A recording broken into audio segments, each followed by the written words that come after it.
नमस्कार दोस्तों, आप सभी का स्वागत है हमारे YouTube चैनल इंग्लिश विजार्ड में। मेरा नाम है आदित्य धनराज। दोस्तों, इस सेशन में हम लोग बात करेंगे वॉइस पर। सबसे इम्पोर्टेंट ये वीडियो होने वाला है। ये एग्जाम के पॉइंट ऑफ व्यू से मैं वीडियो बना रहा हूँ। अगर आपके पास ज़्यादा समय नहीं है पढ़ने के लिए तो एक शॉर्ट मेथड में हम वॉइस को समझाना चाहते हैं। बहुत ही इंटरेस्टिंग वीडियो होने वाला है। सबसे पहली बात, जैसे आप स्क्रीन पे देख रहे हैं, वॉइस लिखा है। वॉइस जो है वो दो तरीके का होता है। आप सभी लोग जानते हैं, एक्टिव वॉइस और पैसिव वॉइस। लेकिन एग्जाम में अब सबसे इंपॉर्टेंट पॉइंट ये है कि अब आपको एग्जामिनर ये नहीं बताएगा कि आपको चेंज क्या करना है ना। तो एक स्टेटमेंट सबसे इंपॉर्टेंट चीज ये है कि वो लिखेगा क्या, चेंज द वॉइस। बस इतना ही लिखेगा। अब चेंज द वॉइस में इसका मतलब ये है कि जो एग्जाम देने वाला है उसको अब जो सेंटेंस लिखा है उसको समझना पड़ेगा कि ये सेंटेंस एक्टिव वॉइस में है। अगर वो सेंटेंस एक्टिव वॉइस में है तो उसका पैसिव वॉइस बनाइए, और अगर वो सेंटेंस पैसिव वॉइस में है तो उसका एक्टिव वॉइस बनाइए। ये आपको खुद समझना पड़ेगा। अब कोई भी एग्जामिनर आपको ओपन नहीं देता है कि इस सेंटेंस का पैसिव वॉइस बनाइए या इस सेंटेंस का एक्टिव वॉइस बनाइए। तो अब आइडेंटिफिकेशन पर हम लोग पहले बात करेंगे और उसके बाद में हम एलिमिनेशन मेथड से आपको सारी चीजें बढ़िया बताएंगे।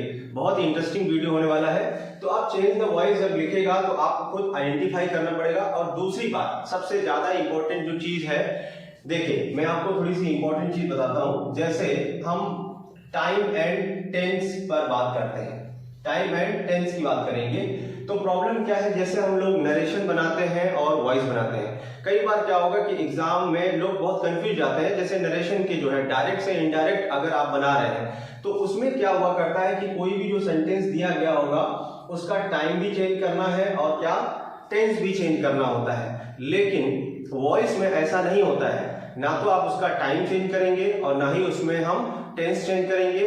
उस सेंटेंस को सिर्फ आप इंटरचेंज करते हैं, क्योंकि जो वॉइस वाला चैप्टर है वो इंटरचेंज में आता है। इंटरचेंज का मतलब ये हुआ करता है कि किसी भी सेंटेंस को आप अगर चेंज कर रहे हो तो उसका मीनिंग नहीं बदलना चाहिए। तो ये इंटरचेंज का विषय है। लेकिन वॉइस में सबसे पहला इंपॉर्टेंट पॉइंट ये है कि आपको ना तो टाइम चेंज करना है और ना ही क्या, टेंस चेंज करना है। यहाँ टाइम का मतलब ये होता है, जैसे मान लो एस्टरडे लिखा है तो अब नरेशन में एस्टरडे को द प्रीवियस डे में चेंज करता हूँ, ऐसा वॉइस में नहीं होता है। और जैसे मान लो टेंस जो भी है वर्ब का सेकेंड फॉर्म है, पास्ट का है तो परफेक्ट में ले जाता हूँ, ऐसा नहीं है। इसमें हम इंटरचेंज करेंगे। और इस वाले चैप्टर के लिए सिर्फ दो ही वर्ब आपको ध्यान रखनी पड़ेगी। एक बी वर्ब पे काम करना पड़ेगा और दूसरा काम करना पड़ेगा मेन वर्ब पे काम करना पड़ेगा। अब बहुत इंपॉर्टेंट है, तो हम लोग काम करना स्टार्ट करते हैं। सबसे पहले आप ध्यान से समझिएगा, बी वर्ब जो है इस पे पहले काम कर लेते हैं, फिर मेन वर्ब पे काम कर लेते हैं, फिर इसके साथ हम इसको कॉम्बिनेट करेंगे और बताएंगे। देखिए, जब भी आपको बी वर्ब लिखा मिले, बी वर्ब का सामान्य अगर मतलब क्या होगा तो इज होगा, एम होगा, आर होगा, वाज होगा और क्या होगा, वर्ब होगा। ये बी वर्ब होती है। लेकिन हम आपको ये थोड़ा सिखाना चाहते हैं कि बी वर्ब को अब आप मेन वर्ब की तरह थोड़ी देर के लिए मान लीजिए तो इसको क्लासिफाई करना पड़ेगा। जैसे हमारे जो वर्ब होते हैं, जैसे मान लो कोई मेन वर्ब है, जैसे हमने प्ले दे दिया, प्ले का जो है सेकेंड फॉर्म अगर लिखे हैं तो प्लेड लिखेंगे, थर्ड फॉर्म लिखें तो प्लेड लिखेंगे, और आईएनजी वाला फॉर्म लिखेंगे तो प्लेइंग लिखेंगे, और यस और यस वाला जो फॉर्म लिखा जाए तो क्या लिखा जाएगा, प्लेस। थोड़ी देर के लिए ये कंसीडर कर लो कि बी वर्ब को हम क्या, मेन वर्ब की तरह ट्रीट करेंगे, क्योंकि इसकी जरूरत पड़ेगी हमें। तो अब हम लोग इसको देखते हैं, बी वर्ब को थोड़ा सा चेंज करना चाहते हैं। देखें, जैसे बी वर्ब का अगर हम आपसे कहें प्रेजेंट, प्रेजेंट मान लीजिए या मान लीजिए क्या, उसका फर्स्ट फॉर्म मान लीजिए। एक बात ध्यान से समझिएगा, तो प्रेजेंट में बी वर्ब का मतलब इज, एम और आर रहेगा बस। उसके बाद में बी वर्ब का आप पास्ट मान लीजिए, पास्ट का मतलब हो गया आपका सेकेंड फॉर्म। सेकेंड फॉर्म में सिर्फ क्या रहेगा, वाज और वर रहेगा। उसके बाद में बी वर्ब का ऐसा तुम परफेक्ट मान लो, परफेक्ट मतलब हो गया क्या आपका थर्ड फॉर्म। अब जैसे बी वर्ब में देखो, यहां पर हमने is, am, are, was verb जो था उसको कैटेगराइज कर दिया प्रेजेंट और पास्ट में। सही मायने में बी वर्ब का अगर थर्ड फॉर्म की बात करें, परफेक्ट में देखा होगा तो हम लोग क्या यूज करते हैं, बीन यूज करते हैं। और बी का जो आईएनजी वाला फॉर्म कह सकते हैं क्या, प्रोग्रेसिव जो वर्ब है, प्रोग्रेसिव है, प्रोग्रेसिव वर्ब को हम लोग क्या मानते हैं, बीइंग मानते हैं। इसमें हमने आईएनजी वाले फॉर्म लगा दिए। अब थोड़ा सा समझ के चलिएगा, बी वर्ब का जो ग्रुप वर्ब है, अगर मान लीजिए कुछ भी ये ओपन फॉर्म ना मिले, is, am, are, was, were, being और उसके बाद में क्या, बीइंग नहीं मिल रहा है, तो बी आप ग्रुप की बात करें तो बी रहेगा। ओपन करें तो इज, एम, आर, वाज और वर रहेगा। लेकिन इसको हमने वर्ब के फॉर्म्स में कैटेगराइज किया क्योंकि यही हेल्प करेगा पैसिवाइज। और पूरा पैसिवाइज या एक्टिवाइज से पैसिवाइज या पैसिवाइज से एक्टिवाइज बनाते समय इन वर्ब के बाहर कोई भी सेंटेंस नहीं बनता है। आप अभी रियलाइज करोगे, अभी जो आगे हम इस पे बात करेंगे, बिल्कुल ध्यान से समझें। तो बी वर्ब का प्रेजेंट क्या हो गया, is, am, are. Be verb का पास्ट क्या हो गया, सेकेंड फॉर्म मतलब वाज, वर। और बी वर्ब का परफेक्ट मतलब थर्ड फॉर्म हो गया क्या, बीन। और बी वर्ब का प्रोग्रेसिव मतलब आईएनजी वाला फॉर्म क्या हो गया आपका, बीइंग हो गया। अब इस चीज को थोड़ा समझ लीजिए। उसके बाद अब दूसरी बात करेंगे हम लोग क्या, मेन वर्ब पर बात करेंगे। अब इसको कैटेगराइज कर दिया गया है, अब हम इसको मेन वर्ब पर ले जाते हैं। कोई भी एक वर्ब लेंगे, उसके फॉर्म सीख लेंगे, फिर दोनों को कॉम्बिनेट करेंगे। चलिए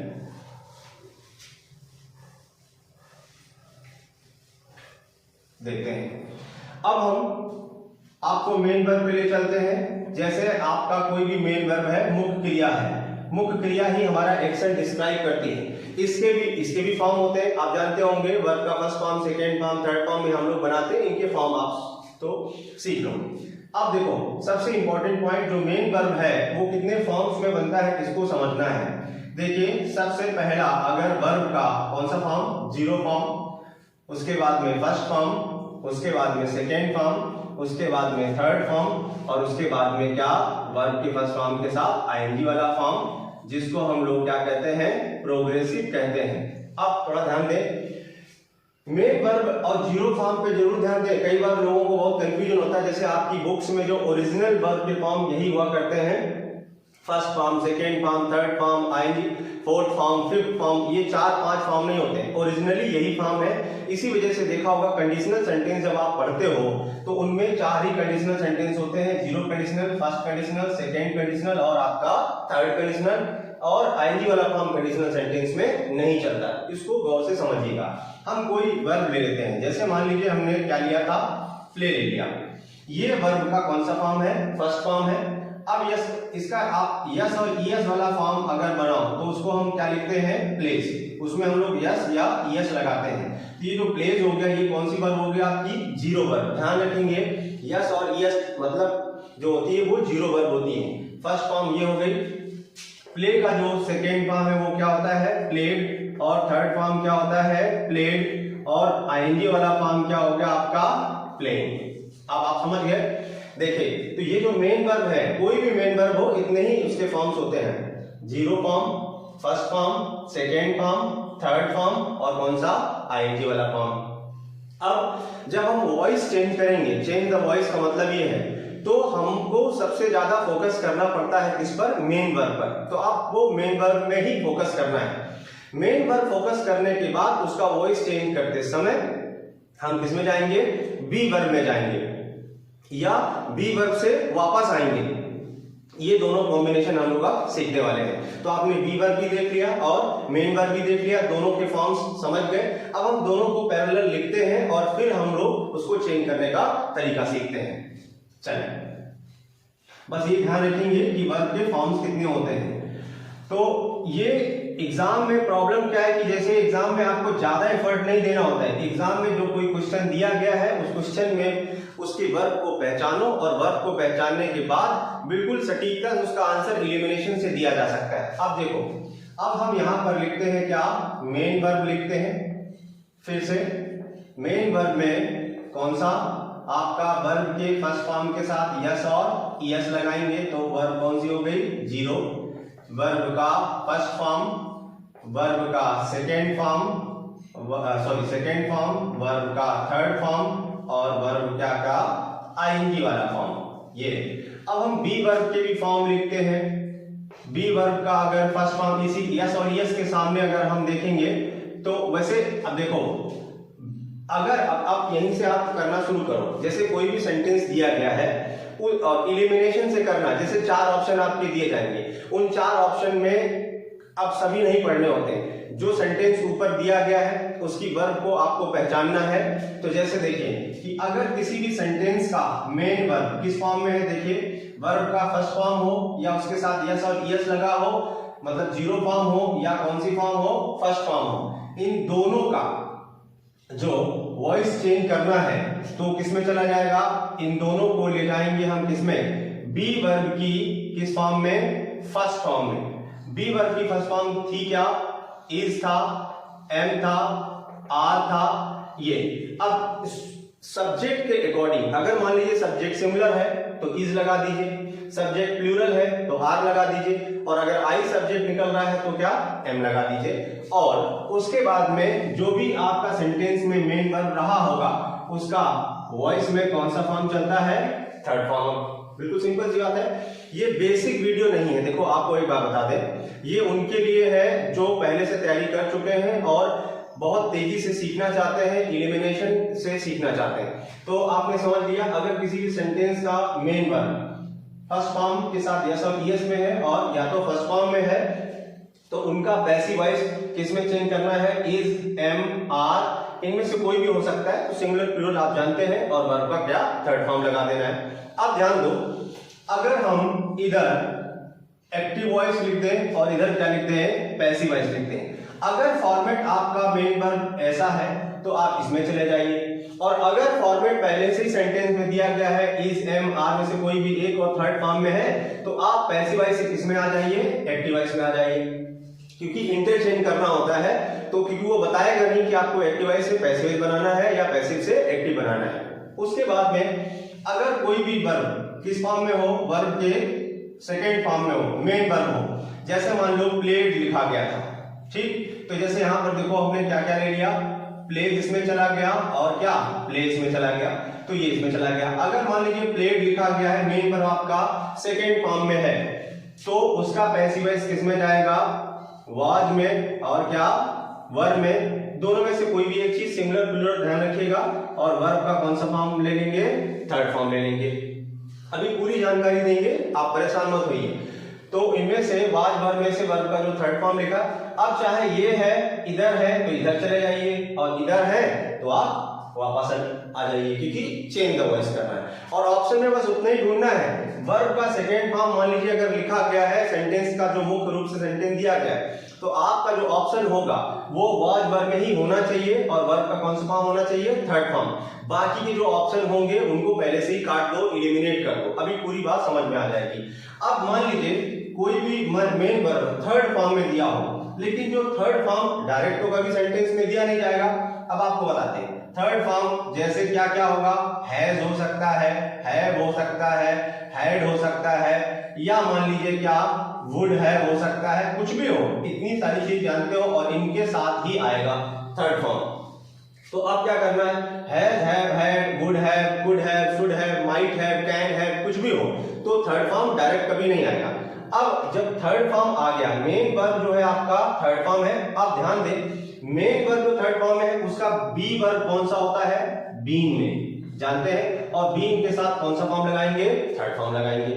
बस इतनी सी बात आपको पता चल गई, अगर मेन वर्ब थर्ड फॉर्म में है और उसके पहले क्या है, हैज है, हैव है, हैड है, वुड है, कुड है, वो तो वही रहेगा।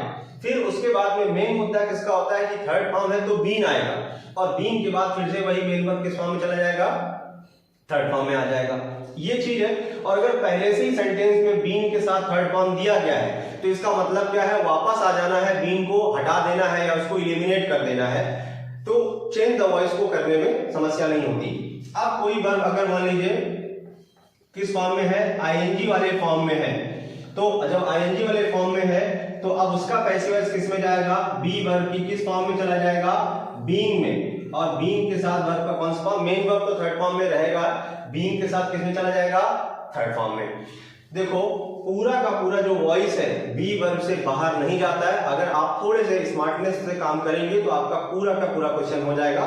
चेंज द वॉइस में आपको सिर्फ इंटरचेंज करना होता है। अब बात आती है कि कई बार क्या होगा कि आपको ओपन ऑप्शन में नहीं मिलेगा। जैसे मान लीजिए हमने आपको बताया कि वर्ब का फर्स्ट फॉर्म हो या यस और यस वाला फॉर्म हो तो आप इजेम आर में ले जाइए और थर्ड फॉर्म लगा दीजिए। लेकिन कई बार क्या होगा, आप यहीं पर थोड़ा समझ लीजिए, मान लीजिए कहीं कैन है और प्लस वर्ब का क्या फर्स्ट फॉर्म दिया गया। आप मेन वर्ब पे फोकस करो, कैन कुड पे फोकस करने की जरूरत नहीं है।